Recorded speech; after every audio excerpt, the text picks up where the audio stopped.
Let's calculate how much the volume of something changes when you heat it up or cool it down. So the situation is very similar to what we had before. This time we have a perfect cube of gold, which has length L.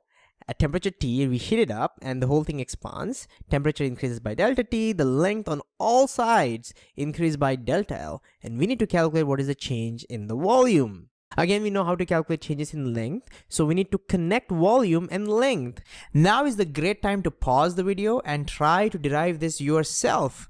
The steps are very similar to how we derived the expression for the change in area in a previous video. So if you need some refresher or you require to just revise it, go back, watch that video, come back over here, take the challenge.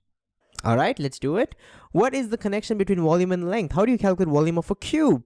If we know that volume of a cube, V, is just L cubed. So this would be the initial volume. What would be the final volume? Let's calculate that over here.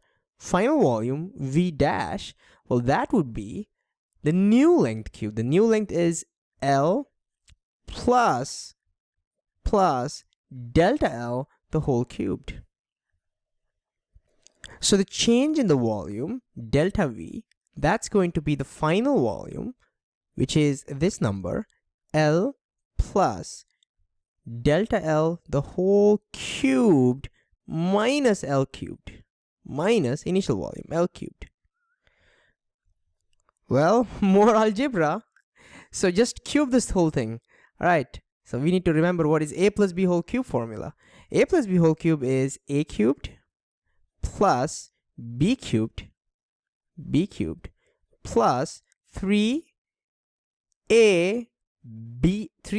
squared B plus 3B squared A. 3B squared A. Okay, you can pause over here and just check if everything is fine. And notice L cube cancels. So that's equal to, well, we can do the same thing what we did earlier. Delta L cube and delta L square L. This whole thing, these two things can be neglected because they are very tiny compared to this number. L squared times delta L. Take the same example that we took before. Convince yourself. Do that yourself. You will see that you can totally neglect them, provided delta L is very small. And so we now end up with, let's see, delta V equal to 3 times L squared times delta L.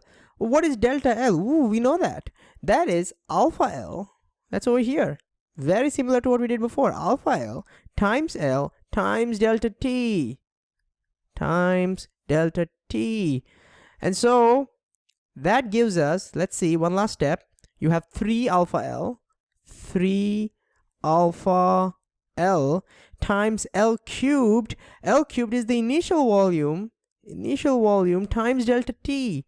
Times delta T. And let's box this. I'm just going to box this one. And see what we get now.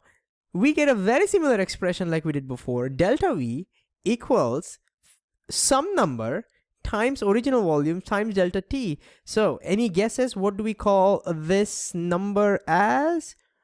If you guessed, we will call this as alpha V, volume expansion coefficient. Then you're absolutely right. Volume expansion coefficient. And so notice alpha V is going to help us calculate changes in volume.